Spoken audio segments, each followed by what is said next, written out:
All right. You know what I ought to do as this is kicking off? Let's just throw in some background music here and go live.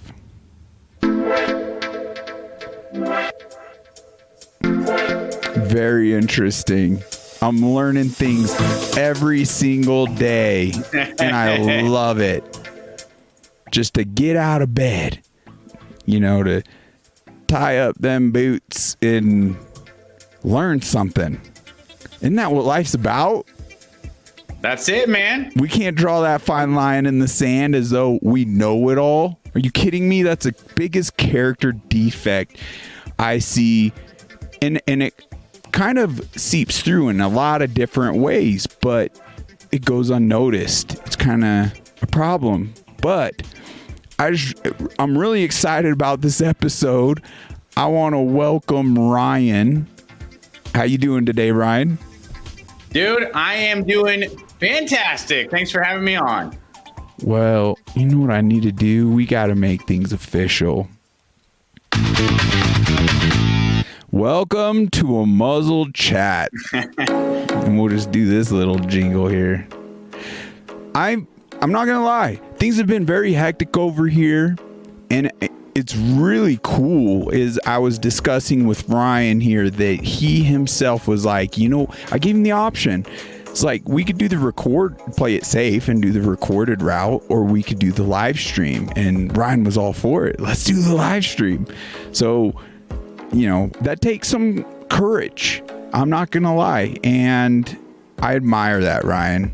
So it's as I have started researching more in depth today as to the reasons for really having you on, I just got more and more excited about it, because Ryan here sent me a link to a podcast he has already been on, and let's go ahead and plug. It was from Rhema Bible Church Weekly Podcast, and it was great. And there was a bunch of men, even your now wife, that weren't afraid to speak out on God, weren't afraid to speak out on your business and some of the trials, things of that nature. So there's a lot of benefit to be had in this conversation, from the hardships, being business owners, to the successes, how that even correlates with our journey here in this life regarding kind of the spiritual side of it all. But I'm just excited to dive into all of that. So why don't you tell us a little about yourself and a little about yourself and what led you to kicking off such an amazing company that is benefiting not just humans, but their companions. Yeah, we're training thousands of dogs now all over the United States. The majority of our locations specialize in aggression, so they're working with dogs that other trainers can't or won't train, keeping them out of shelters, keeping them from being put down.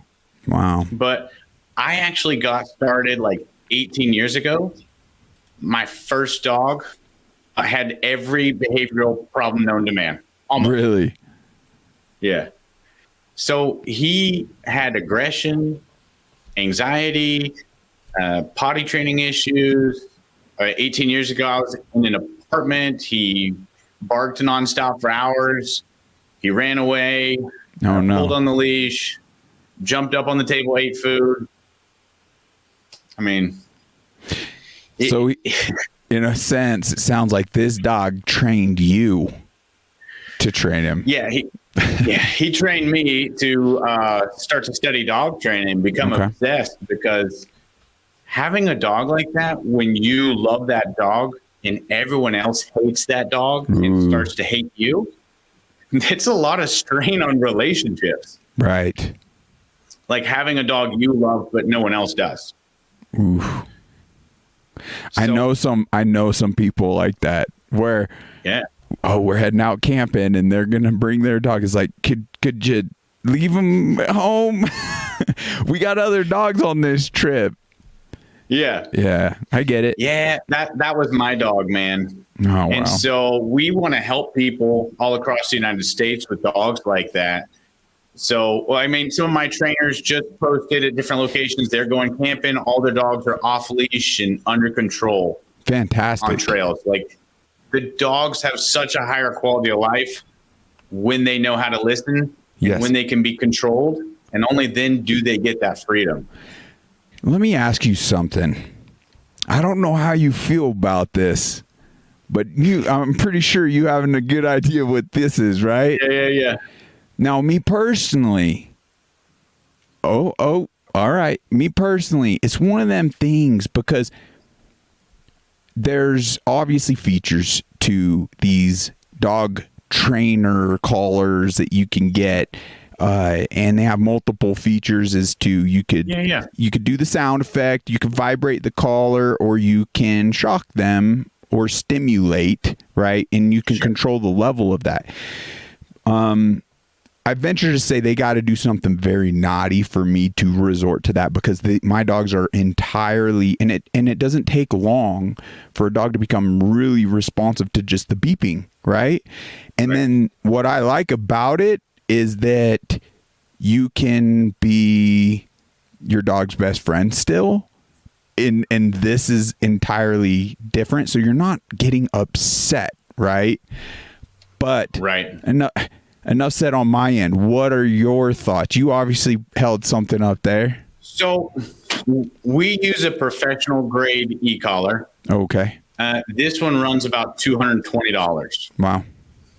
The biggest difference in what we use is ours is a mild muscle stimulation. Oh, got you. Instead of the shock, and it's used in a different way. Okay. So we use it a whole lot real low as a tap on the shoulder, simultaneously with verbal commands. So I'm tapping on the shoulder electronically. I'm tapping the dog and giving a command simultaneously. So, wow. Do you remember Pavlov from science class?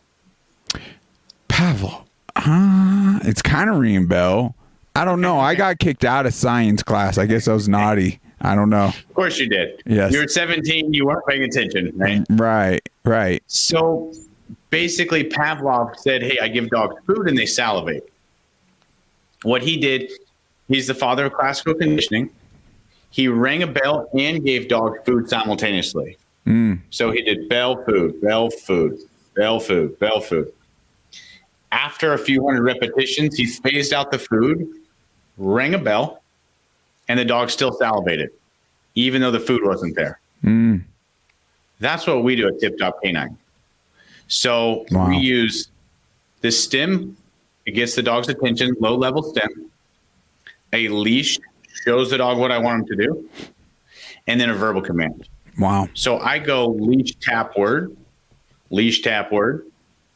and then I go tap, word, and then eventually just the verbal command. Wow. So our listeners are getting free lessons already. Should I keep milking them, folks? Just milk them. We'll get all the free. No, hey, that's very valuable. And even what you brought up, like you've done your vetting, you've done your testing. This is just one of them Amazon special, with the decent enough reviews. You could program multiple collars, and I like that feature. Yeah. However, the thing is, there was one point I was getting something out of my truck. I left the door open. I ended up closing my dog in the truck up here. Luckily, it's nice temperatures, and it wasn't too long after there was this massive bull elk coming through camp, and I was like, where the freak is Bolt, So I started beeping and he's not coming. So I started shocking, right? And I started cranking. I started cranking it up. And I was just like, there was a side-by-side that came through camp not too long ago. Long story short, I found him in the truck. But what I had figured out, there was actually, and it pains me to say this, Ryan, but it's the truth. He was injured now from this collar on his neck. I turned it up. He legit had like burnt hairs, and his skin was a little injured. And so our collars is one of the most expensive ones out there. Yes. But there's a difference. It's like TENS, so it's transcutaneous stim. So it goes across the surface of the muscle. It's not going into and like grounding. It's not that burning. Wow. Okay. And so the dog, even we work anxious dogs. It doesn't ruin their attitude. Like if you show that video on my website, those dogs are all still happy. It's not as a punishment. It's just a communication tool saying, hey, pay attention. Right. That's it. Wow. Like there's so much to say about these animals. I mean, they truly are man's best friend. We had a dog just last year deal with cancer and no longer with us, but I love honoring her memory. But it's interesting because it's like we talk about how we're taking care of them. We are feeding them. We're looking after them. But in the end, it becomes clear who was taking care of who. Rosie was taking care of me. You know, hands down. It's not even debatable. Okay, it's laughable that, yeah, sure, I made sure water and food was available. But she's a master of love, the master of loyalty. And, you know, we owe it to them to really get them put in the proper training, just as though, you know, like we do our kids. In hindsight, it's minuscule investment comparatively to a kid. And, you know, just to emphasize, and this is where you can't make this stuff up, Ryan, and I believe God has a role to play. I've seen it time and time already on this podcast. And there's a reason as to, I'm actually getting goosebumps as I'm speaking over here, man. It's crazy. There's a reason why this is kicking off right here, right now. And it's something you're not probably even aware of unless you watched all the recent episodes. But my dog Bolt here almost died just the other day. Almost died. They've done really good. This is his first, well, it's his second real outing since he was a pup. But I pretty much was creating boundaries with the collars, with commands. They were doing really good, but I wanted them to roam. I wanted them to have fun. And he ended up, he ate some type, oh, I don't know if we're glitching. Let's give it a second. He ended up eating, my best guess is some mushrooms, some poisonous mushrooms. Okay.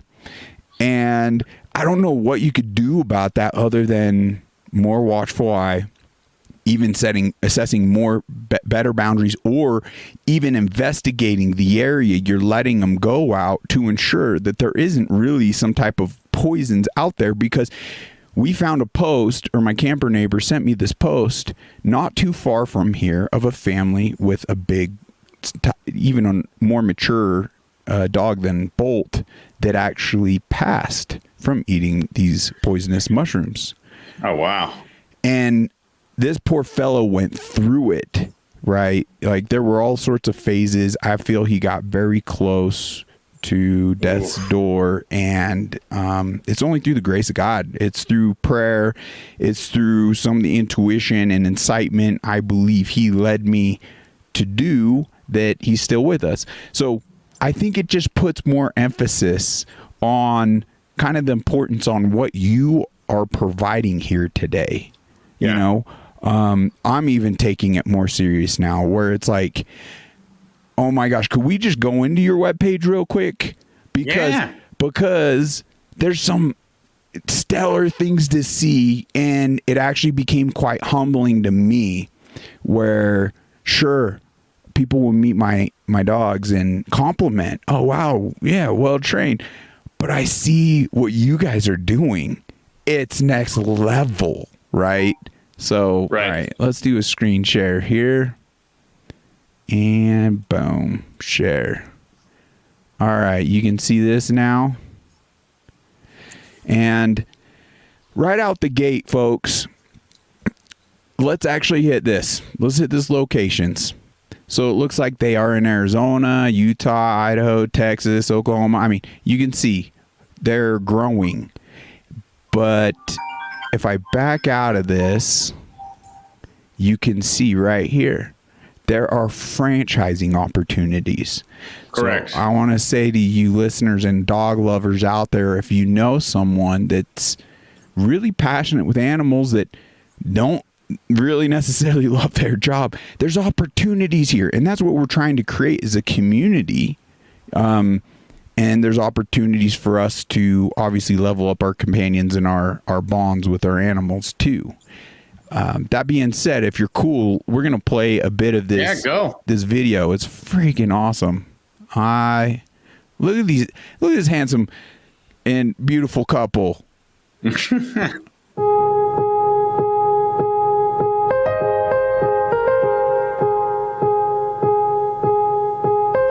I'm Ryan. I'm the founder of Tip Top Canine, and this is my wife, Rachel, and I'm the co-owner of Tip Top Canine. I first got started in the dog training business because I had a dog that right there, man. That right there, I was like, I can do better.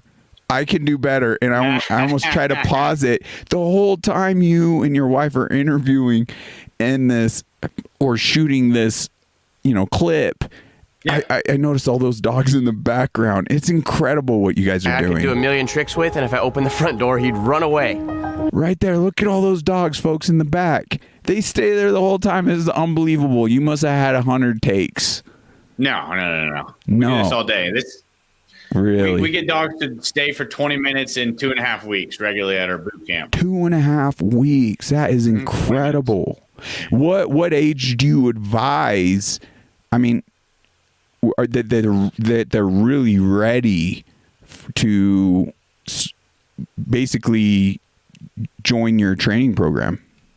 What age of the animal? So we normally start at about 4 months. 4 to 6 months old is normally a good place. Some dogs, if they're teething and they're more soft or maybe emotional dog, then we wait till they're done teething. Okay. Just like some people, if I were to teach you algebra and you had mouth pain, strong person, no problem. Some people, it's probably not going to work. So a bit situational. We work with the dogs okay. for 10 or 15 minutes and assess them and then let the client know, because we want to be really fair to the dog. Right. Okay. Yeah. Well, let's continue this a little bit. So I started looking for an answer, something that would actually work, and that's how we got hooked up doing what we're doing right now.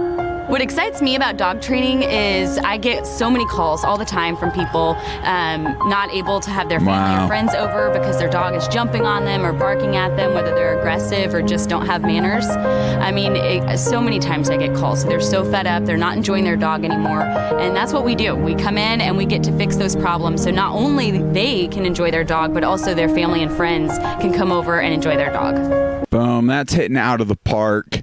Now, I'd love to play that all the way through, but we're just going to leave it at that. That way, it's kind of a teaser to get our listeners out to your webpage to finish that video. It's interesting. My dogs are really good with me on not jumping up. They know, right?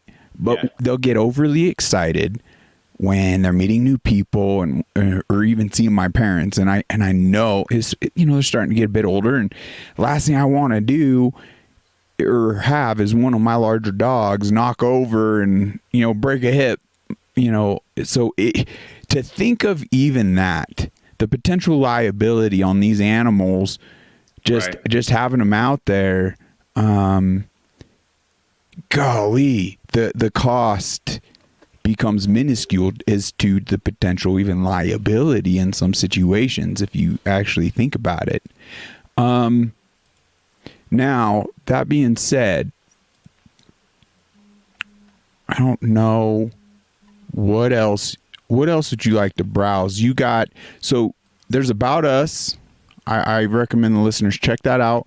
You could schedule. Yeah. It's really appealing. I mean, what's this $1 right here? Schedule so the first lesson's $1. What? That's our consultation where we come out and work with the dog for 10 or 15 minutes. Okay. That's really cool. And then so if you go to the locations button and you're in our area, definitely take advantage of that. It's $1. Okay. After that, it costs more than $1. Okay. Right. Yeah. But Yeah, prices anywhere $500 to $5,000. Gotcha. But most dogs, we show people how we fix the jumping or teach them to come off leash in just 10 or 15 minutes. Well, for $1, that's where I love what you're doing, Ryan, and your wife Rachel. You guys are giving people an in, basically, to gain information, get a feeling for everything, so they can actually make an informed decision. Right. You know, period. So that is legit. The testimonials, it seems, in here are endless. So folks can check that out. Training services. So if you go to the franchising tab, that yellow one, that's basically, so we currently have 19 locations. Okay. We scroll down a little bit. So we've been here, scroll just a little. Oh, other way. Up. Keep going. Okay, stop. So we've been the highest ranked, second highest ranked trainer in like 6 states we're in. So if you look, just scroll down just a tiny little touch. Oklahoma, Utah, Tennessee, Texas, Arkansas, Arizona, and Michigan. Wow. And so I started it, 16 years ago. Been training for 18 years. Those guys are using our system. And so if you scroll up and look at those two guys, we don't need to play their videos. The one on the right, he has 4 locations, and he used to be a youth pastor at a local church before buying into our franchise system. The guy on the left was an HVAC technician, heating and air. So they're using the systems and the processes I built in the franchise model. Okay. We do their back office. So they literally, their new career is dog trainer. Wow. We do a lot of the business side, like the marketing, the phone answer, the billing, and they do the fun stuff. I'm glad you brought that up. So for some folks that are interested on leveling up or considering something like this, they could come watch these 2 videos and hear some, I imagine, experienced testimonials like these guys' story a little bit. That's what's up. I like that. Okay. In the what does this fix mean? Fix. That means that we're teaching the dog, even if I tell you to jump on me, never jump, ever. Fix. It's some dog training slang that clearly I'm not in the know. Well, if there's anything else on the webpage that you want to turn people's eye to, otherwise we'll just stop the screen share and continue with our chat. Yeah, that's about it.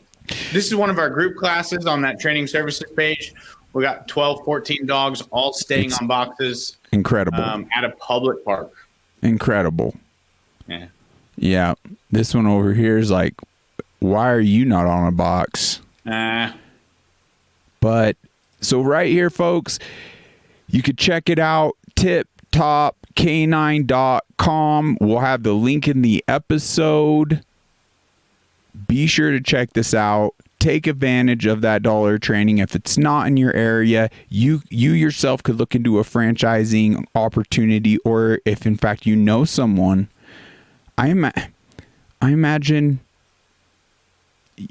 some younglings with some ambition might be able to kick that off. But there's a toll-free number here, 1-833-484-7867. Yep.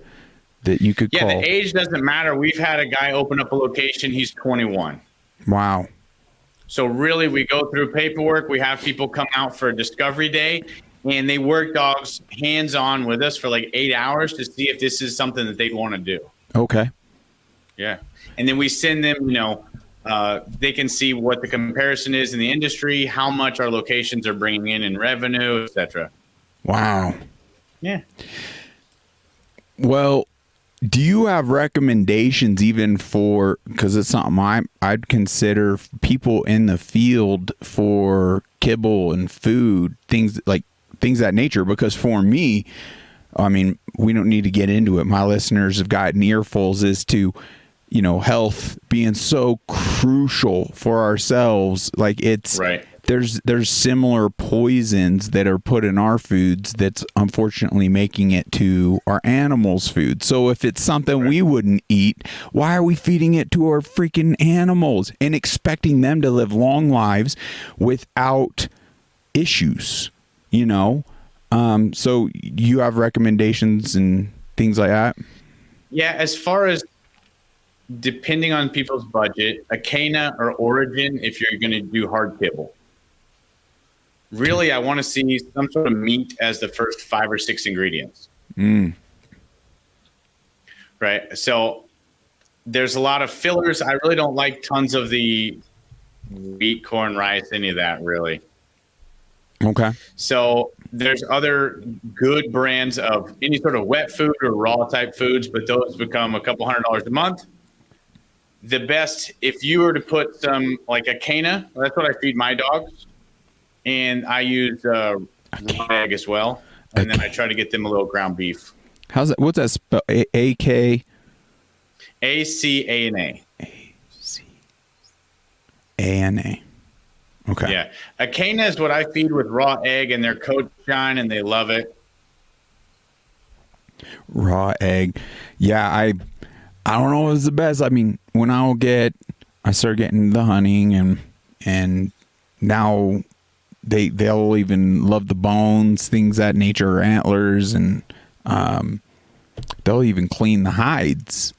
And then they enjoy a lot of the, you know, if there's some extras and ground up, but yeah, they love it.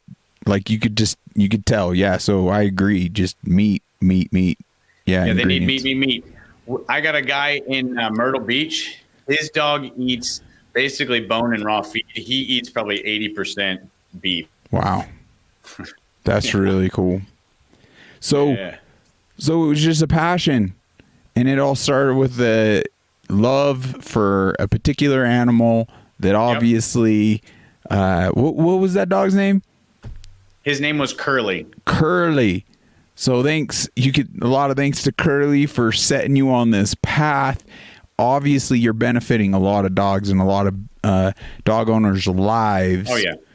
And doing what you're doing. Let's see. What I love...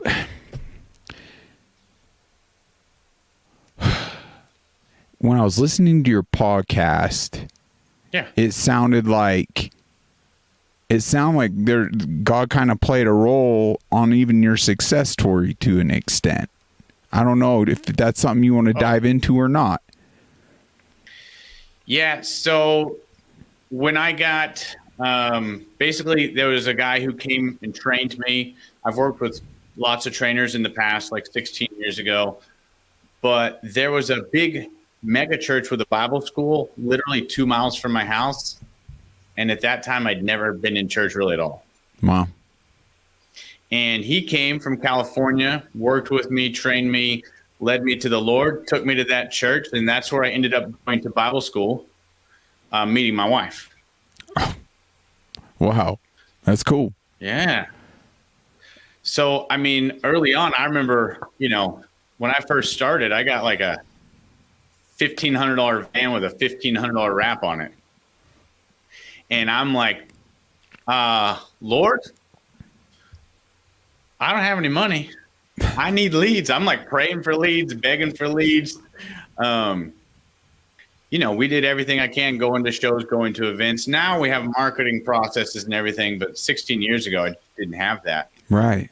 Wow. But yeah, basically a trainer, a very high level dog trainer is how I got to Bible school and how I met my wife. Wow. So you got some guidance, with the best partner, like business partner you could have, right? Right. And also led to the connections and education on really standing this up. And that's where I love, and that's something maybe we could dive more into a little on this episode, maybe even on a futuristic episode, kind of the business side of things. As a community, we all can learn from each other. and we could support one another. And that's just crucial with everything else that's happening in the world today. It's important we watch what we spend our time on with our views, clicks, likes, and dollar bills. And that's in a sense, a way of how we could vote every single day. And to support a company like you've stood up versus, I don't know, these more so box store owned, clinics and such, it would be a way of kind of shifting the tide and benefiting really our community, right? We're trying to get that established here. So yeah, I mean, franchising wise, we help people that they're in like, hey, I hate my job, I hate my career, I'm looking for a change, I love dogs, but hey, maybe they didn't go to college, they don't have a business degree, they're like, I have no idea how I do that. We help people like that be able to actually grow a real income, grow a real business where we support them, because if not, it's like everything else in the world, someone else is going to step in and do that, right? They may not have the same moral compass that you and I do. Right. Wow. So we got to expand our reach. Otherwise, someone else with a different moral compass is going to expand theirs, right? Right. Do you want to dive? I don't know if it's situational, but do you want to dive in on some more of the details of the franchising? Like Absolutely, what it takes? Yeah. So basically, we train people come to corporate, my headquarters, and we train them for 6 weeks. And you're based out of Idaho? Tulsa, Oklahoma. Or Oklahoma. Tulsa. Yeah. Okay.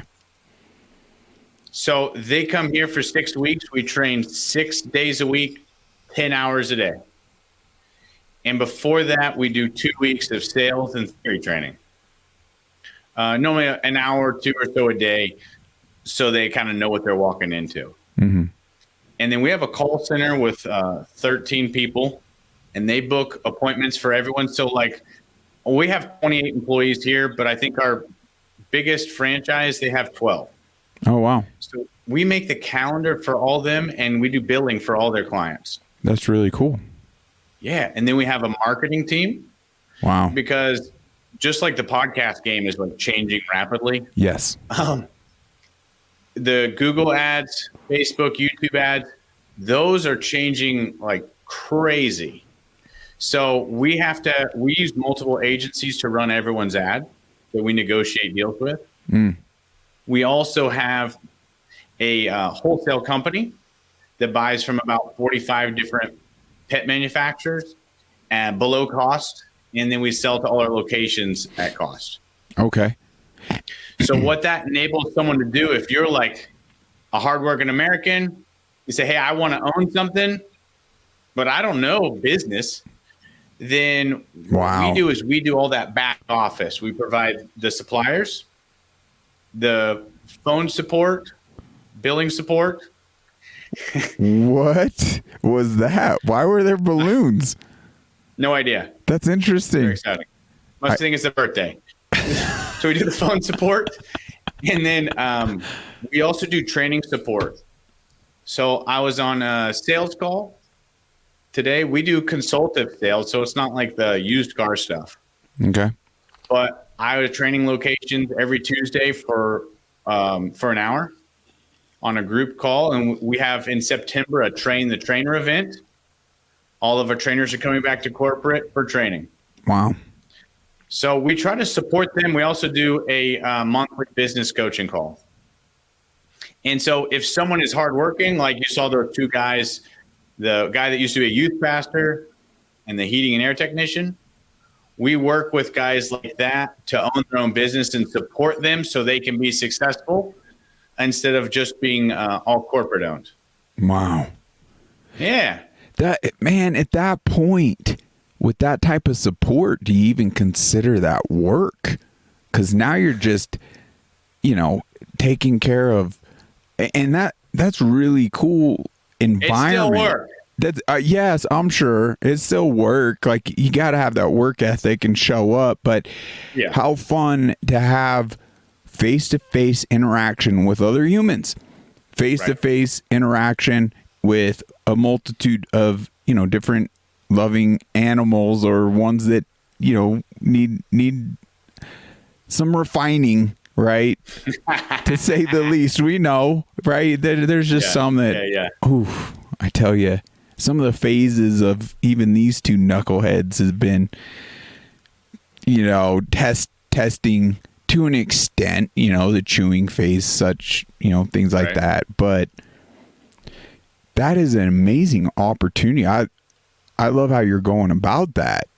So I'm curious. Yeah, basically everything that I struggled with my first 8 to 10 years, we took off the table.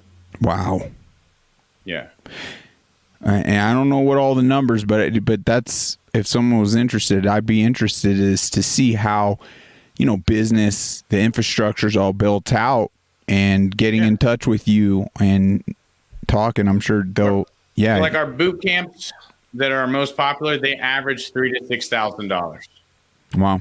And they normally take like 1 to 3 weeks. So, a lot of our locations work out of their house for the first year and then move into a building. That was going to be my question. People like your franchise, are they investing in locations? So they're mainly using their property or are they kind of using public spaces too? Yeah, like a public park to an extent. Yeah, but we want them to start say they start. So like we had a lady in Idaho right now. She's doing lessons only. Mm-hmm. Some people are doing boot camps and taking 1, 2, 3 at a time. It's doable either way, depending on how people want to go. Wow, that takes a huge burden on a startup, kind of just off the table. But you were stating, kind of within a year or after a year, for some of them franchisees might be in a position to acquire an actual location. What kind of locations are you seeing them acquire? Everyone's a little different. Some are doing industrial or commercial buildings. Okay. Some depending on where they're located, they're building on their own property. Oh, no kidding. Wow. Yeah. Yeah, that's pretty cool. Holy smokes. Well, that's pretty exciting stuff. Yeah, man. What do you suppose? So, was that some of your biggest challenges in starting up this company? Oh yeah. Just marketing and then getting books right. I mean, there's a lot behind. Well, so like most dog trainers answer their own phone. Okay. So imagine you are training a dog and your phone rings.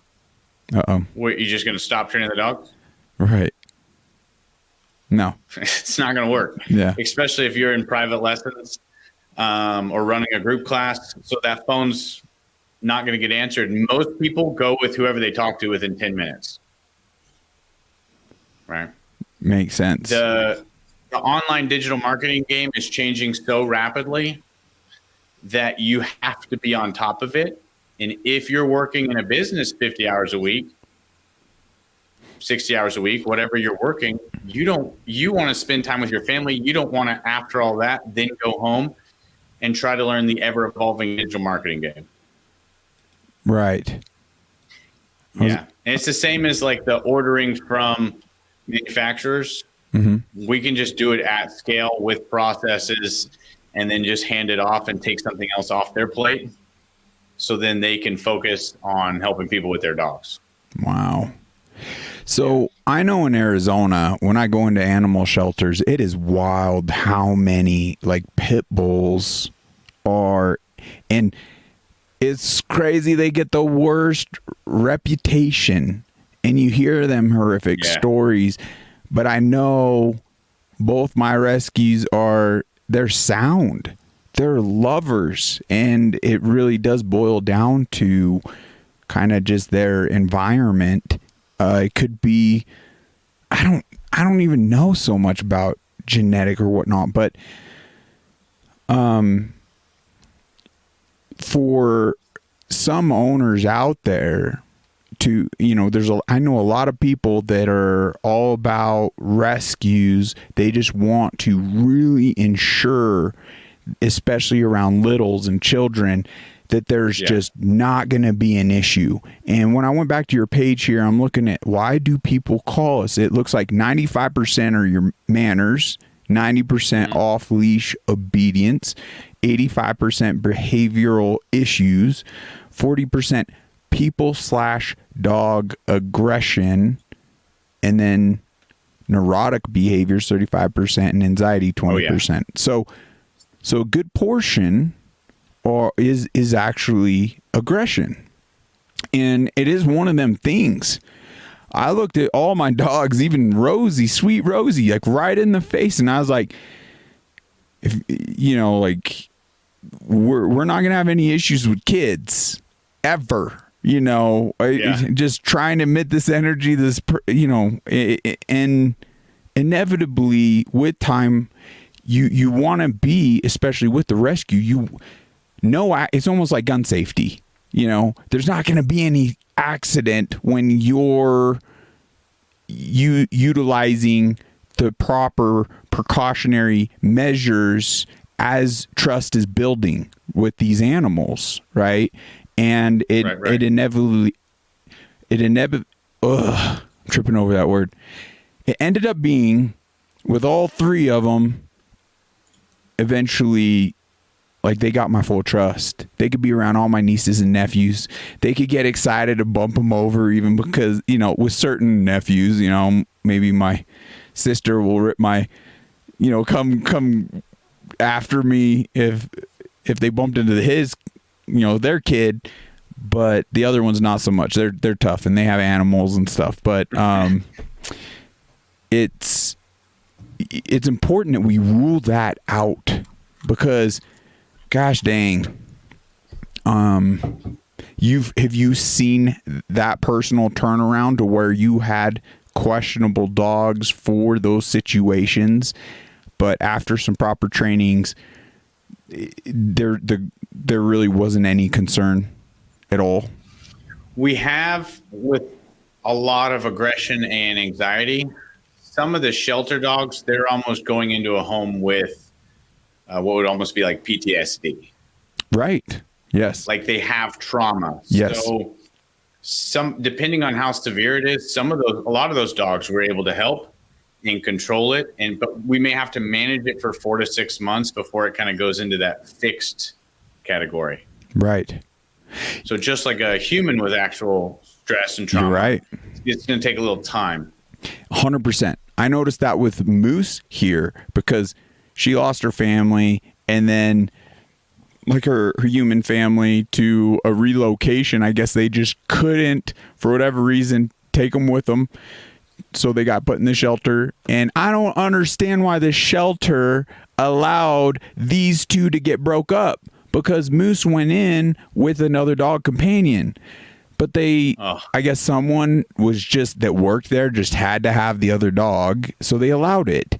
So now Moose lost her people, family, and everything she was familiar with, and then also the companion she went in there. So when I met Moose, she was not herself. She was dealing literally with PTSD, and I fostered her for a solid 3 months before I started seeing her personality, like her real personality, come out, and it started becoming solidified within me that this dog's, it's a good one, but it took working past and gaining some trust, and then working through some of that trauma that animal had went through, undoubtedly. Yeah, it takes time with a lot of those dogs when they're from the shelter. You just got to be patient. There's just no quick fix. Wow. Yeah. Well, do you have any other burning desires, Ryan, for this here episode? I mean, it'd be cool to put a link into that other we could plug that other podcast, but more so we're going to add links to your page. I mean, we haven't set up any type of kickback or anything like that. But folks, if you end up reaching out, because it would be nice to know the traffic, right? So, and that's where if you're looking for a career change, definitely reach out. Yes. How'd you hear about us? Put Unmuzzled Chat. Throw Unmuzzled Chat in there. You just never know what type of relations this could build futuristically, and it's just keeping things a nip tuck, kind of just great community. But if you don't mind, there was a couple. I like to finish with the 1 minute prayer, which is pretty cool for the day. I did take a sneak peek, but even before, well, no, we'll start with that. But no other burning desires, no other shout outs. You don't want to. Right now. I appreciate you having me on. You want to, say a special sweet message to your lovely wife?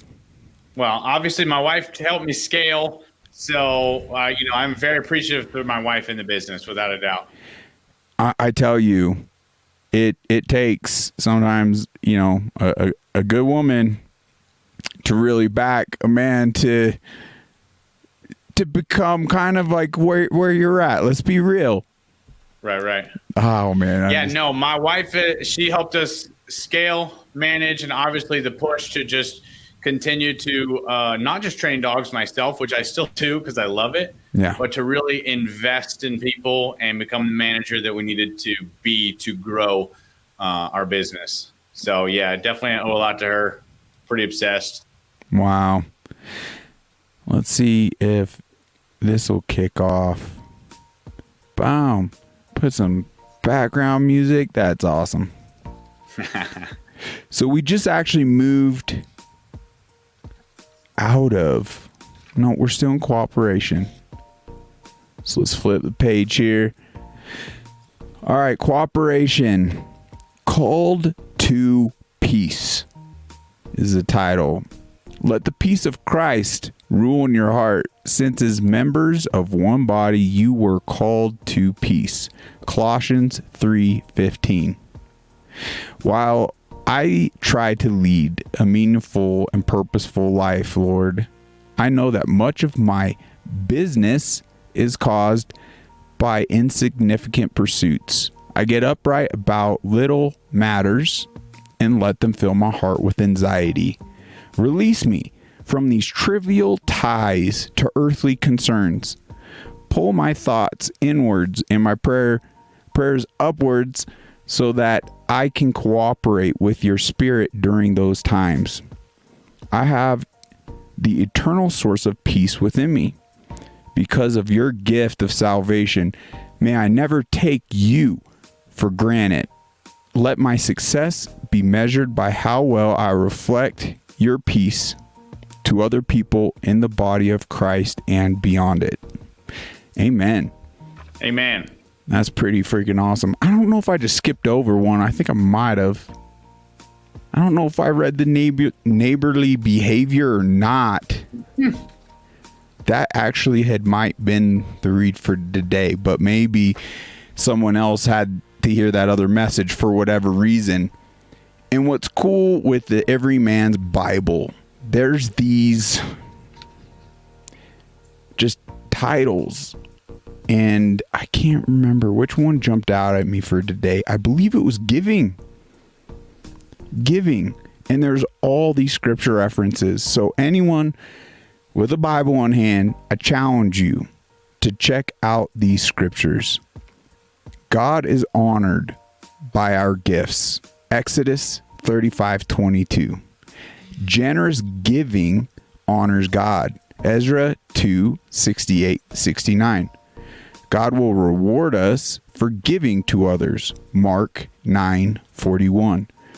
Giving helps others live. Acts 2:44-45. We should support Christian workers, such as Ryan here. Acts 28:10.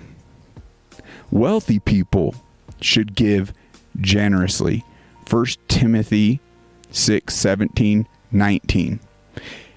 We need more of that going into the selection cycle. We need more of that supporting people that are showing up on the front lines. You know, hint, hint. We need more funding too. And off air, Ryan, it would be great to hear some of your tips and tricks on marketing, because, you know, it seems as though, especially on a lot of platforms, we are farting. We are fighting algorithms, my man. I can't believe it. The live stream we recently did to YouTube, where we spoke out on, we all know those COVID jabs, what they were actually doing to folk, and the facts, and the fact that they censor on medical misinformation. Like, they themselves are egregiously out of line, and they are hindering truth. And that is just dangerous. So we have an uphill battle. And to really get these messages out there, funding will help. But also, every listener, if you could just help share this far and wide, it is crucial. There's a couple more here. God is pleased with our gifts, Hebrews 13:16. And giving reflects God's love, 1 John 3:17. I challenge us all to dive more into this roadmap in this life. It will lead beyond success. It will lead to peace and our purpose in this life. What other better path is there, Ryan? And I believe he's led you right where you're at. And I'm just grateful for you to come on. So if there's anything we missed, I'd love to have you back. Perfect. That being said, there's just a couple more plugs. We just picked up American Reserves. We had our first promotion for them yesterday, and they're offering all our listeners 10% off their survival food. Click the link below. Be sure to enter the promo code UNMUZZLED to get that additional 10%. But they have more than survival food. They got Faraday bags. They got survival gear. Be sure to check them out. I want us all prepared. And also, to this day, I feel the best dollar for dollar preparation you can make is to get an EMP shield on one of your vehicles. A, you don't want to go hungry. B, you don't want to be stranded to where you cannot travel and bring this stuff with you. So to at least get an EMP on one of your vehicles per family is crucial. And if you click the link below, you're getting $50 off every single product you order through them. Other than that, take care of yourself. We got the Bond Charge, the Masterpiece, the Unchained Wellness, and of course, we're going to plug Black Eagle Apparel. This is one of their shirts right here. But represent, get the one with the muzzled chat. We need more folks out there representing free speech through being unmuzzled. Isn't that something you actually were excited about, Ryan? The whole kind of unmuzzled chat, and you're working with dogs, and I love it. Working aggressive dogs is my favorite. The fact that it was unmuzzled chat, I was really excited about. Yeah, man. Well, I'm extremely grateful for your time today, and I'm extremely grateful for all our listeners' time. Couldn't do it without you. Let's get engaged. Hit that like button. Share this to the moon. If you have any questions, you could drop them in the chat, but obviously reach out to Ryan's webpage. Just mention UNMUZZLED CHAT. So with that, God bless you, Ryan, and your family and your business. Thank you, sir. God bless you, listeners. God bless America. Until next time, take care. End stream.